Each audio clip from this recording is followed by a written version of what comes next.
Good holy everyone, I'm Yllana louM.Salamon, and now it's story time titled Snow White and the Seven Dwarfs. Once upon a time, a princess named Snow White lived in a castle with her father, the queen, and her stepmother, the queen. Her father had always said to his daughter that she must be fair to everyone at the court. Said he, people come here to the castle when they have a problem. They need a ruler to make a fair decision. Nothing is more important than to be fair. The Queen Snow White's stepmother knew how much this meant to her husband. At the first chance, she went to her magic mirror. Mirror, mirror on the wall, said the queen, who is the fairest of them all? Snow White is the fairest of them all, said the magic mirror. What? Yelled the queen. No one is more fair than I. The queen must have the best of everything. Everyone knows that. What could be more fair than that? Snow White is the fairest of them all, repeated the magic mirror. What do you know? You're a mirror, roared the queen, and she stormed off. Still the queen was bothered, so the bothered was she that the queen decided to be rid of the girl, once and for all. I cannot wait another day, she declared. The queen called for her servant, a huntsman. Find a reason to take Snow White deep into the woods, she said. Point to her long finger to the servant, then kill her. The huntsman was shocked, but she was the queen, and what could he do? The next day, he took Snow White into the woods, and he drew his knife to slay her. Snow White turned around.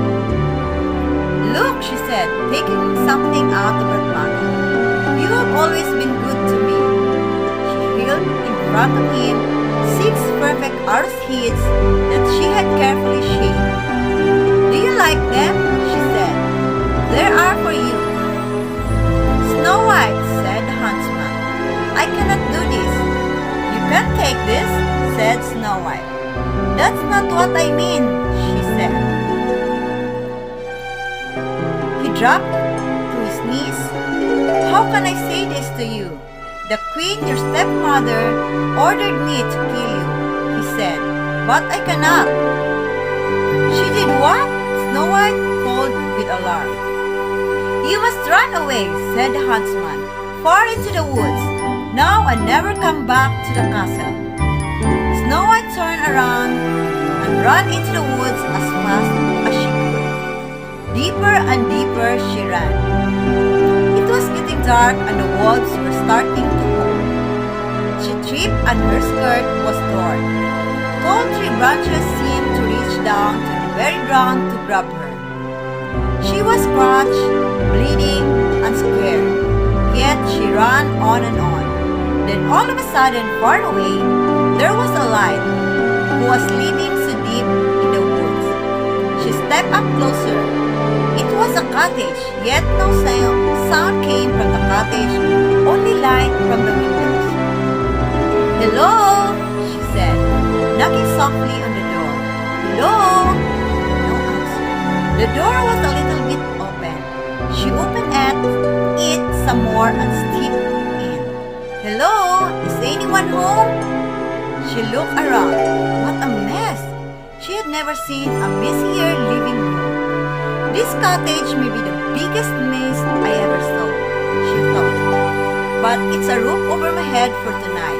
Maybe if I clean up around her, I can earn my sleep.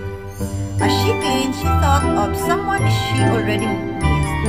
Before her father had remarried, she and the prince who lived in the next kingdom were getting to know each other. They would take long walks in the royal garden and tell each other stories and laugh. After the queen had moved into the castle, her stepmother had made a new rule. No more visitors. Now the prince had to sleep over the palace gate in a secret. He would call out to her from the window and they could talk a bit that way. It wasn't as good as the long walks, but it was the best way we could manage. Now that she had to run away from home, would she ever see him again?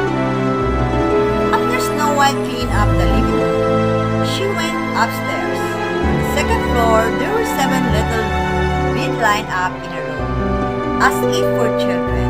Tired from cleaning, Snow White yawned and lay across all 7 of the beds. Soon she fell fast asleep. In the meantime, the 7 dwarfs were heading from home from a long day working in their jewel mines. When they opened the door, you can imagine their surprise when they saw their cottage all cleaned up. "What kind of magic is this?" said one of the dwarfs, whose name was Doc. "I wouldn't mind more magic like this," said another of the dwarfs with a smile. His name was Luke. "We'd better check upstairs," said another dwarf, whose name was Grumpy. "Something is fishy around her, that's for sure." Lying across other beds was a young lady fast asleep. "Who are you?" said all the dwarfs at once. Snow White bolted away. The 7 dwarfs could tell she was as surprised as they were. Soon they were relaxed and shared all the stories. Snow White learned their names: Bashful, Dog, Dope, Grumpy, Happy, Sleepy, and Sneezy. She told them all about her stepmother. That her stepmother had tried to get the huntsman to kill her, that the huntsman had set her free in the woods, and that she never go back home again. "Stay here with us," said Bashful. "That's sweet," said Snow White, "but if I were to stay here at your home, I would have to do something for all of you." "You already cleaned our place," said Sneezy. "Keeping the house clean will be easy," said Snow White. "As long as we all pitch in, I will let everyone know what part they can do, and I will do my share too, of course." "That's fair," said Happy. "But there must be something else I can do for you," said Snow White. "Do you know how to read?" said Dog. "We have these books filled with wonderful tales and love to be able to read them." And so it was agreed that Snow White would give them reading lessons. To celebrate their new friendship, Snow White and the 7 dwarfs sang and danced the night away. The next morning, before they left for work, the 7 dwarfs warned Snow White that she must not open the door for anyone. After all, who knows that evil her stepmother might know. The princess nodded in agreement, and the dwarfs left the house. The princess prepared her first reading lesson. She also prepared a good hot meal for 7 dwarfs when they returned home that night, and so the days passed. Back at the castle, the queen marched up to her bed. "Mirror, mirror on the wall," she demanded, "who is the fairiest of them all?" "Snow White is the fairiest of them all," said the magic mirror. "That's impossible," screamed the queen. "The girl is no longer alive."